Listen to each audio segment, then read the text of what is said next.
નમસ્કાર, આપ જોઈ રહ્યા છો ગુજરાતની નંબર 1 ન્યૂઝ ચેનલ ન્યૂઝ 18 ગુજરાતીને તમામ મહત્વપૂર્ણ સમાચારની સાથે હું છું લુબના ખાન। સુરતમાં સ્કૂલ બસ અને બાઇક વચ્ચે અકસ્માત। ઓલપાડ સાયણ રોડ પર અકસ્માતની ઘટના બની છે। બાઇક ચાલકને ઘટનામાં નજીવી ઈજા। અકસ્માતની આ સમગ્ર ઘટના સીસીટીવીમાં કેદ થઈ છે। તો સતત અકસ્માતની વધતી ઘટનાઓ સુરતથી સીસીટીવી દ્રશ્યો સામે આવી રહ્યા છે। બાઇક ચાલકને નજીવી ઈજાઓ થઈ છે। તો કઈ રીતે અકસ્માત સર્જાયો, આ સમગ્ર ઘટના સીસીટીવીમાં કેદ થઈ હતી। ઉલ્લેખનીય છે કે સ્કૂલ બસ અને બાઇક વચ્ચે અકસ્માત થયો હતો। બંને વચ્ચે ટક્કર થઈ હતી। બાઇક ચાલક જે પ્રકારથી આવી રહ્યો હતો અને સ્કૂલ બસની સાથે તેની ટક્કરની આ સમગ્ર અકસ્માતની ઘટના સીસીટીવીમાં કેદ થઈ છે। ઉલ્લેખનીય છે કે બાઇક ચાલકને નજીવી ઈજા પહોંચી છે। અકસ્માતની ઘટનાઓમાં દિવસે ને દિવસે સતત વધારો થતો જોવા મળી રહ્યો છે।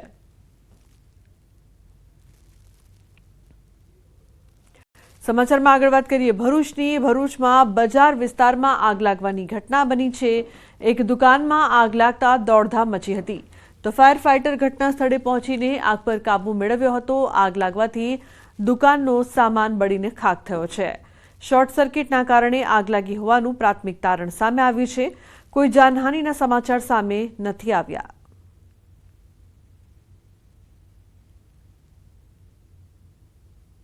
તો ભીષણ આગ બાદ ધુમાડાના ગોટે ગોટા જોવા મળ્યા હતા।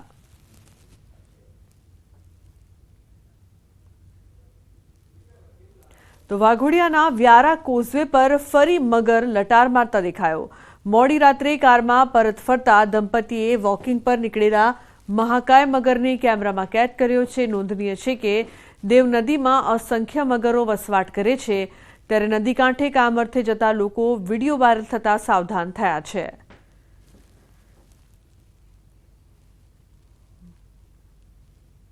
તો સુરતના ભેસ્તાનમાં અસામાજિક તત્વોનો આતંકનો મામલો। પોલીસે 2 આરોપીઓની ધરપકડ કરી છે। 4 શખ્સોએ એક વ્યક્તિને માર્યો હતો ઢોરમાર। પૈસાની લેતી દેતીમાં માર્યો હતો માર। પોલીસે આરોપીને ઝડપીને વધુ કાર્યવાહી હાથ ધરી છે। 4 શખ્સોએ એક વ્યક્તિને માર માર્યો હતો। પૈસાની લેતી દેતી મામલે માર મારવામાં આવ્યો હતો। છાશવારે સુરતમાં આ પ્રકારની વધતી ઘટનાઓ પોલીસ માટે પડકાર છે। પોલીસ દ્વારા કાર્યવાહી કરવામાં આવી છે। અને લેતી દેતી બાબતની મેટર હતી અને એમની ઉપર મૂઢમાર અને લાકડાના ફટકાથી હુમલો કરેલો હતો, તો જે અનુસંધાને આ ગુનો દાખલ થયેલો હતો। આ 4 આરોપીઓ પૈકી 2 આરોપીઓ એટલે કે મહેશ્વર ઉર્ફે મહેશ રવિન્દ્ર જૈના અને બિપિન શંકરભાઈ સેનાવા, આ બંને આરોપીઓ તપાસ દરમિયાન મળી આવેલ છે। તો ગુજરાત સરકારના આદેશ મુજબ દ્વારકા જિલ્લામાં પણ કાયદો અને વ્યવસ્થાને લઈને પોલીસ એક્શનમાં આવી છે। અસામાજિક તત્વો પર પોલીસની જબરદસ્ત કાર્યવાહી ચાલી રહી છે। જિલ્લાના હિસ્ટ્રી શીટરોની યાદી તૈયાર કરવામાં આવી રહી છે। 150 રીઢા ગુનેગારોને યાદીમાં સામેલ કરી દેવાયો છે। સરકારના આદેશ મુજબ આજરોજ ધરાયું ખાસ કોમ્બિંગ હાથ ધરવામાં આવ્યું।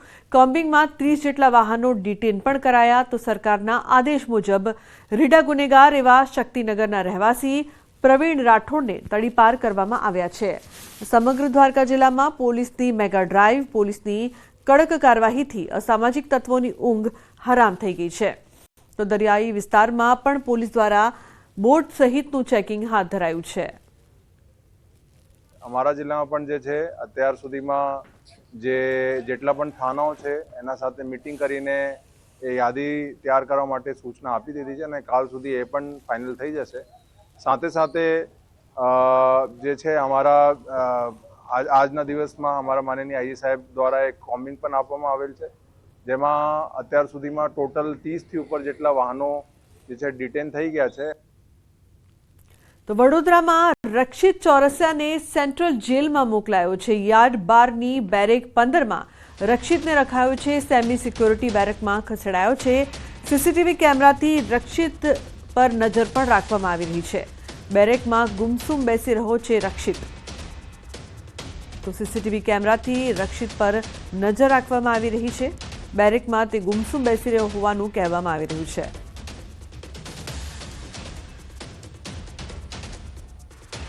અન્ય સમાચાર દ્વારકાથી દેશી દારૂની ભઠ્ઠીઓ ઝડપાઈ છે। ભાણવડના બરડા ડુંગરમાં ઝડપાઈ છે ભઠ્ઠીઓ। 5000 લીટર દેશી દારૂનો કાચો માલ જપ્ત કરવામાં આવ્યો છે. પોલીસે 1,25,000નો મુદ્દામાલ ઝડપ્યો છે. પોલીસે દરોડા પાડતા 2 આરોપી ફરાર. તો પોલીસે 1,25,000નો મુદ્દામાલ ઝડપી પાડ્યો છે. ઉલ્લેખનીય છે કે પોલીસે દરોડા પાડતા 2 આરોપી ફરાર થયા. તો દેશી દારૂની ભઠ્ઠીઓ ઝડપાઈ છે દ્વારકામાં.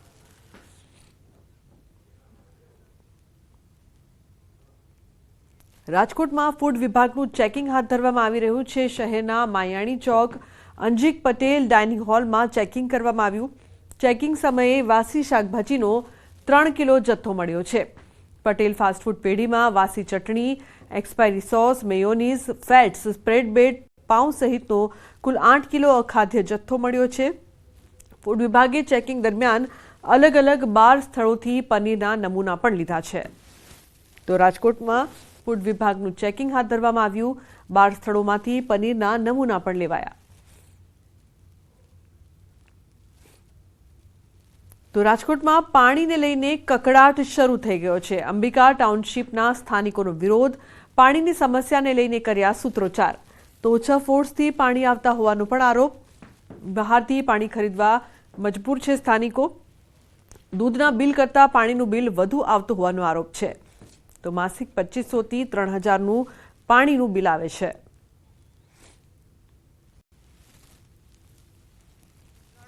થતાની સાથે જ પાણીની પારાયણ છે તે શરૂ થઈ ચૂકી છે. જી હા, આપ મારી પાછળના જે દ્રશ્યો જે જોઈ રહ્યા છો આ દ્રશ્યો છે અંબિકા સોશિયલ ગ્રુપના લોકો છે તે એકઠા થયા છે. અંદાજિત અહીંયા સેંકડો સોસાયટી આજુબાજુમાં આવેલી છે ને ત્યારે દર ઉનાળે પાણીની પારાયણ અહીંયા સર્જાતી હોય છે. કાકા શું કહેશો, કેટલા વર્ષોથી તકલીફ છે ને હાલ અત્યારે કયા પ્રકારની તકલીફ પડી રહી છે? વર્ષોથી આ તકલીફ જ છે અને ગઈ સાલ 1 વર્ષ પહેલા અમે અહીંયા આંદોલન કરીને ત્યાં ગયા હતા ત્યારે સાહેબે કીધું કે વરસથી જાળવો તો અમે તમારી લાઈનો નખાઈ જાય પછી તમને પાણી દિવાળી પછી આપશું, પણ હજી સુધી એનો કોઈ નિરાકરણ આવ્યો નથી અને પાણીનો ફોર્સ આવતો જ નથી. ભ્રષ્ટાચાર બંધ કરો એવી અને અમારી પ્રેરણા છે. અંદાજિત કેટલી સોસાયટીઓને આ પ્રકારનો પ્રશ્ન છે ને કેટલા પરિવારોને આ પાણીની પારાયણનો સામનો કરવો પડે છે, શું કહેશો? વોર્ડ નંબર 11 અંબિકા ટાઉનશીપમાં 180 સોસાયટી ફ્લેટો, નાના મોટા ફ્લેટો આવેલા છે, જેમાં 25,000થી વધારે પરિવારો રહી રહ્યા છે. એક પરિવાર દીઠ મહિને 2500થી 3000, જે દૂધના બિલ કરતાં પણ પાણીનું બિલ વધારે આવી રહ્યું છે. ચોક્કસ, તો દૂધના બિલ કરતાં પાણીનું બિલ વધુ આવી રહ્યું છે. અત્યારે અમે પણ જોઈ રહ્યા છીએ ટેન્કર મંગાવવાની ફરજ પડી છે. કયા પ્રકારની હાલત?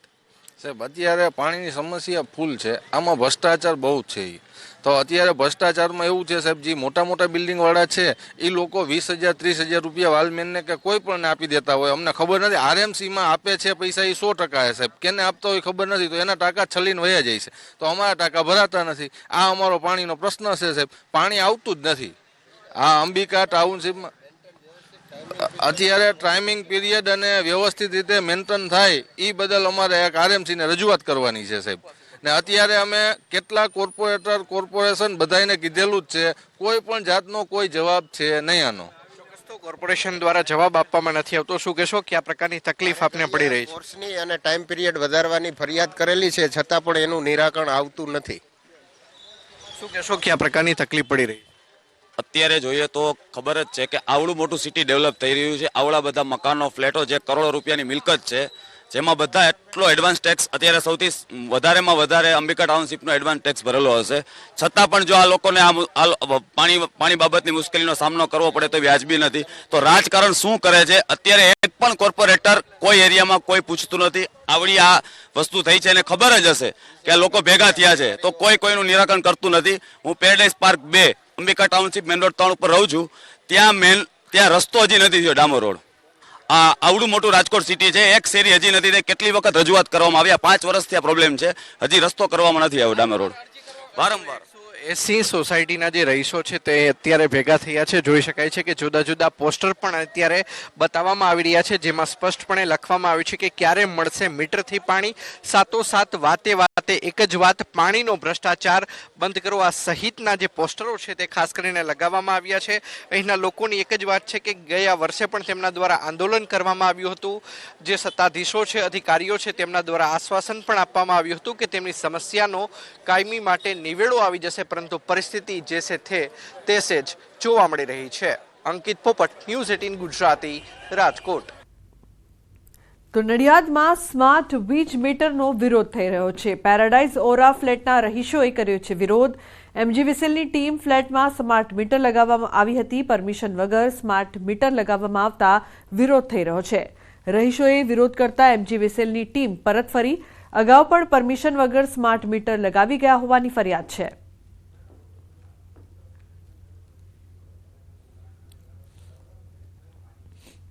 તો વડોદરાના માણેજાની ટપોરીઓની ગેંગની રીલ વાયરલ કરવાનું ભારે પડી ગયું. માણેજાની ટપોરી ટોળકીએ રીલ બનાવવા બ્રિજને પોતાનો અડ્ડો બનાવ્યો હતો. એક્સઆર મિલન મિલુ નામની ઇન્સ્ટા આઈડી પર મૂકી હતી પોસ્ટ. ઇન્સ્ટા રીલમાં અશ્લીલ શબ્દોનો પ્રયોગ પણ કર્યો હતો. રીલ વાયરલ થતાં પોલીસ હરકતમાં આવી ગઈ હતી. રીલ થકી માણેજા વિસ્તારમાં ભય ફેલાવવાનો પ્રયાસ કરનાર ટપોરી ગેંગની અટકાયત કરીને સરભરા કરવામાં આવી હતી. તો પોલીસે કાયદાનું ભાન કરાવતા ટોળકી બે હાથ જોડીને માફી માંગતા નજરે પડ્યા.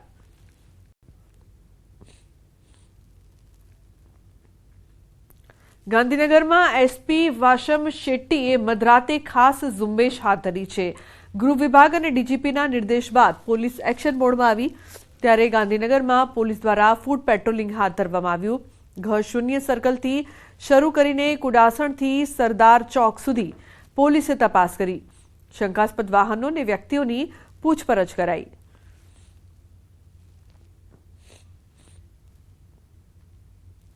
તો ગાંધીનગરમાં લો યુનિવર્સિટીમાં વિદ્યાર્થીનીની આત્મહત્યા.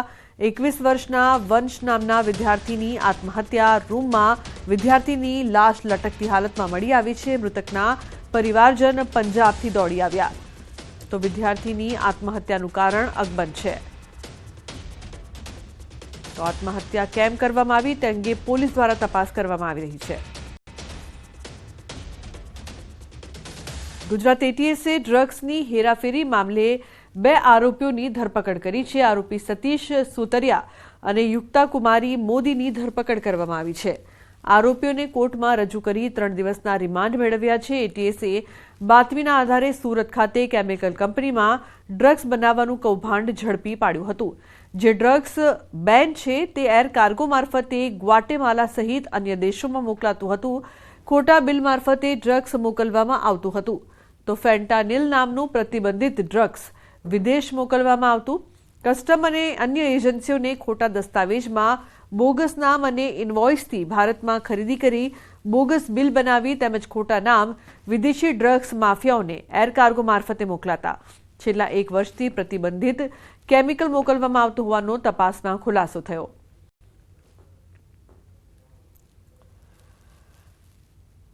ફેન્ટાનિલ બનાવવા માટેના જે પ્રિકર્સર્સ હોય છે એનો એવા બધા દેશોમાં જે જગ્યા ઉપર આ બેન્ડ છે એ જગ્યાના એ દેશોની અડોશ પડોશના દેશોમાં એ લોકોનો એર કાર્ગો મારફતે મોકલાવે છે. આ પ્રિકર્સર્સ પરચેઝ કરવા માટે ખોટા એન્ડ યુઝર સર્ટિફિકેટ આપે છે.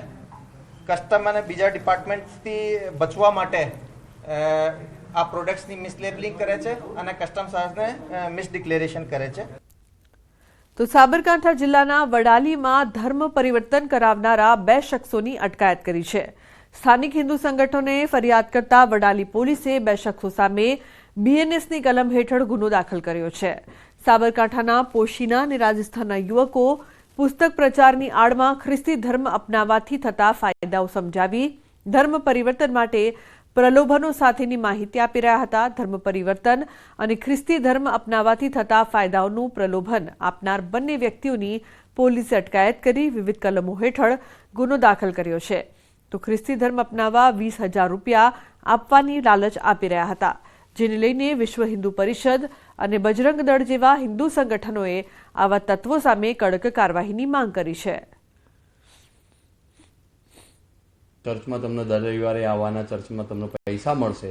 તમારા બાળકોને એજ્યુકેશન કરવા માટે પણ અમે એની વ્યવસ્થા પૂરી પાડીશું અને એવી પ્રકારની વાત કરીને લોભ લાલચ આપવાનો પ્રયત્ન કરતા હતા. એ પુસ્તકો પણ હિન્દુ ધર્મના વિરુદ્ધમાં જુદા જુદા પ્રકારના એવા નિવેદનો હતા કે ભાઈ ત્યાં સંતો મંદિરોમાં આવી પ્રકારની કાર્યવાહી થાય છે અને આમ થાય છે ને એવી પ્રકારની ખોટી વાતો લખેલી હતી. એ લોકો કહી રહ્યા હતા કે તમે ઈસાઈ ધર્મમાં જોડાઓ છો તો તમારા જે પણ દુઃખ છે એ દૂર થશે. સાથે સાથે એ લોકો ધર્મમાં જોડાવાથી 20,000 રૂપિયા જેટલી તમને રકમ મળશે અને અન્ય પણ વિશેષ સવલતો પ્રાપ્ત થશે. અને આ બંને શખ્સો વિરુદ્ધ BNSની કલમ 299 અને 54 સાથે સાથે Gujarat freedom of religion act અંતર્ગત ગુનો દાખલ કરેલ છે. તો અમદાવાદના વસ્ત્રાલમાં હોળીના દિવસે આતંક મચાવનાર વધુ 2 આરોપીઓને રિમાન્ડ પર મોકલાયા છે. બંને આરોપીઓના મેટ્રો કોર્ટે 24 માર્ચ સુધીના રિમાન્ડ મંજૂર કર્યા. આરોપી રવિ તિવારી અને હેમંત ભાવસારના રિમાન્ડ મંજૂર કરવામાં આવ્યા છે. રામોલ પોલીસે 7 દિવસના રિમાન્ડની માંગણી કરી હતી. પકડાયેલ બંને આરોપી પૈકી હેમંત ભાવસાર ગેંગના વોન્ટેડ આરોપી પંકજ ભાવસારનો સંબંધી ભાઈ છે. ફરાર આરોપી પંકજ ફોન કરીને હેમંતને બોલાવ્યો હતો. જગ્યા પર આરોપી રવિ તિવારી લાકડી લઈને આવ્યો હતો. આતંક મચાવનારા ગેંગનો મુખ્ય આરોપી પંકજ ભાવસાર હજી વોન્ટેડ છે. પંકજ ભાવસાર અને સંગ્રામસિંહ શિકરવાર વચ્ચે વર્ચસ્વની લડાઈ ચાલતી હોવાનું પણ સામે આવ્યું. પકડાયેલા આરોપીની પૂછપરછ કરતા હોળીના દિવસે પંકજે બધાને ફોન કરીને બોલાવ્યા હતા. સંગ્રામ સાથે ફોનમાં માથાકૂટ થઈ હોવાની વાતચીત પંકજ તેના સાગરીતોને કરી હતી. અત્યાર સુધીમાં કુલ 16 આરોપીઓની ધરપકડ થઈ ચૂકી છે. ગેંગનો ફરાર મુખ્ય આરોપી પંકજને પકડવા ક્રાઇમ બ્રાન્ચ, LCB ઝોન 5 અને સ્થાનિક પોલીસ ટીમ શોધખોળ કરી રહી છે. તો ફરાર મુખ્ય આરોપી પંકજ વિરુદ્ધ 8 ગુના 2 વખત પાસા થઈ ચૂક્યા છે. 2 આરોપી છે રવિકુમાર તિવારી અને હેમંત ભાવસાર. એ 2 આરોપીને ગઈકાલે અટક કરવામાં આવી છે. એટલે ટોટલ અત્યાર સુધીમાં કુલ 15 આરોપી અરેસ્ટ કરવામાં આવેલા છે અને એક સગીર, એમ કુલ 16ની ધરપકડ કરવામાં આવેલી છે. અને સિવાય અન્ય હજુ જે મુખ્ય આરોપી છે પંકજ ભાવસાર તેમજ ગોવિંદ ચૌહાણ ખાટુ અને અન્ય 2 આરોપી પકડવાના બાકી છે. આરોપી પકડવા માટે અલગ અલગ ટીમો બનાવીને અમે અલગ અલગ જગ્યાએ મોકલેલી છે અને ટૂંક જ સમયમાં એ લોકોની ધરપકડ કરવામાં આવશે. સમાચારનો પ્રવાહ યથાવત રહેશે. હાલ રોકાઈશું બ્રેક માટે. આપ જોતા રહો ન્યૂઝ 18 ગુજરાતી.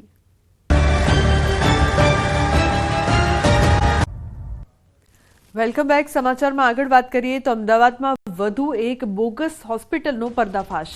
ડિગ્રી વગર 3 સ્ટાર હોસ્પિટલ શરૂ કરાઈ હતી. ડોક્ટરના રજિસ્ટ્રેશન નંબરનો દુરુપયોગ કરવામાં આવ્યો.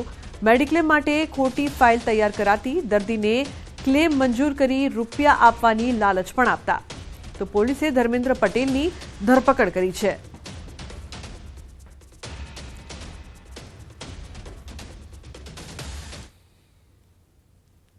નકલી હોસ્પિટલ છે તે ઝડપાઈ છે અને અમદાવાદના નાના ચિલોડામાં આવેલા શિખર એવન્યુમાં આ હોસ્પિટલ છે તે આવેલી છે. 3 સ્ટાર હોસ્પિટલ છે. ICU અને ટ્રોમાની પણ સુવિધા છે તે રાખવામાં આવેલી છે. અહીંયા એડ્રેસ પણ લગાવેલું છે, પરંતુ આ હોસ્પિટલ અત્યારે બંધ હાલતમાં જોવા મળી રહી છે.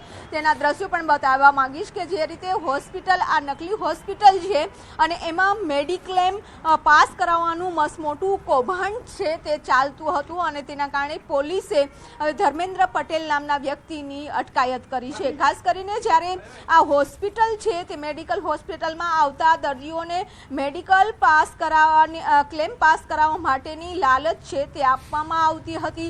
અત્યારે હોસ્પિટલમાં પણ જોઈ શકો છો કે આ મેડિકલનો માં અત્યારે દવા પણ જોવા મળી રહી છે. જો કે આ ડિગ્રી કોઈ પણ પ્રકારની ડિગ્રી વગર આ હોસ્પિટલ છે તે ચાલી રહી હતી. ખાસ કરીને મેડિક્લેમ પાસ કરાવવા માટે અલગ અલગ જે ડૉક્ટરો હોય છે તેના રજિસ્ટ્રેશન નંબરનો ઉપયોગ છે તે પણ કરવામાં આવતો હતો. પોલીસે ધર્મેન્દ્ર પટેલની અટકાયત કરી, ધરપકડ કરી અને હવે તપાસ હાથ ધરી છે. કેમેરામેન પ્રકાશ દેસાઈ સાથે વિપુ પટેલ, ન્યૂઝ 18 ગુજરાતી, અમદાવાદ. તો રાજ્ય પોલીસ વડાના 100 કલાકમાં કાર્યવાહીના અલ્ટિમેટમ બાદ સુરેન્દ્રનગર DIG પણ એક્શન મોડમાં આવ્યા છે. DIG ડોક્ટર ગિરીશકુમાર પંડ્યા અને ટીમે છેલ્લા 2 દિવસમાં અંદાજે 1000થી વધુ અસામાજિક તત્વોની યાદી તૈયાર કરીને કાર્યવાહી શરૂ કરી છે. આ સમગ્ર મામલે પોલીસ ટીમ દ્વારા અસામાજિક પ્રવૃત્તિઓ કરતા શખ્સોના મકાન તેમજ આસપાસના સ્થાનિક વિસ્તારમાં કોમ્બિંગ અને ફૂટ પેટ્રોલિંગ કરવામાં આવ્યું છે. સુરેન્દ્રનગર જિલ્લામાં લગભગ 1000 જેટલા આરોપીની યાદી શોર્ટ લિસ્ટ કરવામાં આવેલી છે અને હજુ પણ આ યાદી છે એની ચકાસણીની કાર્યવાહી ચાલુ છે. આવતીકાલ સાંજ સુધીમાં આ જે યાદી છે એ ફાઇનલ થઈ જશે. અત્યારે અમે ગઈકાલથી જે યાદી બનાવી છે એ મુજબથી ગઈકાલે રાત્રે 3 પોલીસ સ્ટેશન વિસ્તારમાં કોમ્બિંગ હાથ ધરવામાં આવેલું હતું. તો ધોરાજી નગરપાલિકાના પ્રમુખ પદેથી રાજીનામું. ધોરાજી નગરપાલિકામાં ભાજપના પ્રમુખનો ભોગ લેવાયો. માત્ર 13 દિવસમાં આપ્યું રાજીનામું.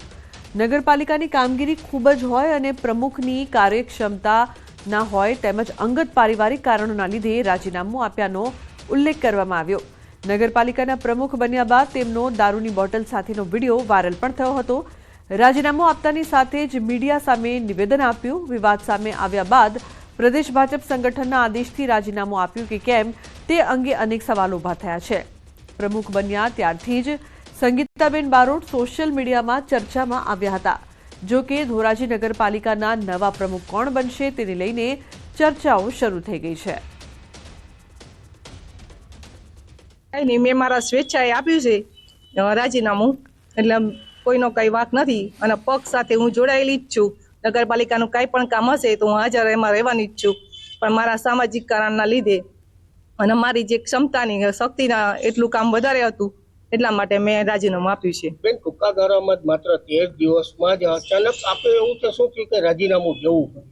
મારી શક્તિ કરતા વધારે કામ હતું નગરપાલિકામાં એટલા માટે મારે રાજીનામું આપવું પડ્યું. તો સાબરકાંઠામાં કેનાલના પાણી ખેતરોમાં ફરી વળ્યા છે. પ્રાંતિજના પિલુદ્રા સીમમાં આવેલ ખેતરોમાં હાથમતી કેનાલના પાણી ફરી વળ્યા હતા.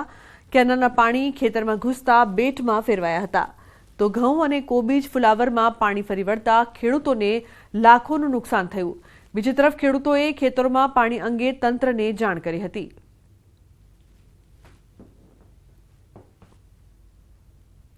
અન્ય સમાચારની વાત કરીએ તો સુરેન્દ્રનગરના એક પ્રગતિશીલ ખેડૂત મધમાખી ઉછેર દ્વારા અન્ય ખેડૂતોને રાહ ચીંધી રહ્યા છે. ધ્રાંગધ્રાના ગાજણવાવ ગામના ખેડૂત ભરતભાઈએ મધમાખીનો ઉછેર કરી મધ મેળવી તેના મૂલ્યવર્ધન થકી આવક મેળવે છે. ત્યારે તેમના દ્વારા ચાલતા શ્રીરામ રસ મધમાખી ઉછેર કેન્દ્રની આણંદ કૃષિ યુનિવર્સિટીના વિદ્યાર્થીઓએ મુલાકાત લીધી હતી. વિદ્યાર્થીઓએ ભરતભાઈ પાસે મધમાખીઓ અને તેના મધ વિશે તમામ માહિતી મેળવીને પ્રેરિત થયા હતા.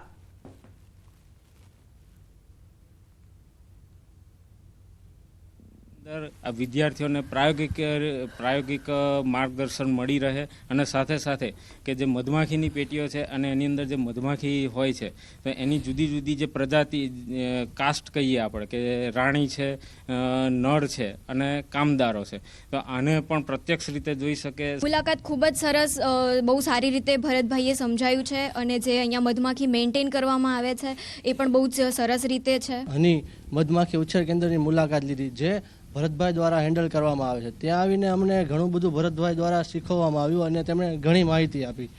આજે અમારા ફાર્મ પર આણંદ કૃષિ યુનિવર્સિટીના વિદ્યાર્થીઓ વિઝિટ માટે આવ્યા છે અને એમને જે જરૂર છે મધમાખી ઉછેર માટેની, મધમાખી શું કામ કરે છે, કયા વિસ્તારમાં કઈ જગ્યાએ મૂકવી, કેટલા પ્રકારની માખીઓ હોય, એ બધા પ્રશ્નો પૂછ્યા અને એને સરસ રીતે સંતોષકારક જવાબ આપ્યો. અને તો આણંદ કૃષિ યુનિવર્સિટીના વિદ્યાર્થીઓએ પણ મુલાકાત લીધી હતી. ગાજણવાવ ગામના મુલાકાતે આ વિદ્યાર્થીઓ આવ્યા હતા અને કઈ રીતે મધમાખી અને મધ વિશેની માહિતી છે તે પણ મેળવી. તો સુનિતા વિલિયમ્સના પરત ફરવા પર મુખ્યમંત્રીએ વ્યક્ત કરી ખુશી. કહ્યું, ભારત અને ગુજરાતની દીકરી અંતરિક્ષમાં ફસાયા બાદ સફળતાપૂર્વક પરત ફરી તેનો આનંદ છે. સ્વાસ્થ્ય સારું છે અને સારું રહે તેવી પ્રાર્થના. ગુજરાતની દીકરી અને ભારતની દીકરી પાછા આવવાથી આપણને ખૂબ આનંદની લાગણી અનુભવું છું અને એમનું સ્વાસ્થ્ય સારું છે અને હવે પણ એમનું સ્વાસ્થ્ય સારું રહે અને એમની મનોકામના બધી જ ભગવાન પૂર્ણ કરે. તો બુલેટિનમાં હાલ બસ આટલું જ. તમામ મહત્વપૂર્ણ સમાચાર માટે આપ જોતા રહો ન્યૂઝ 18 ગુજરાતી. નમસ્કાર.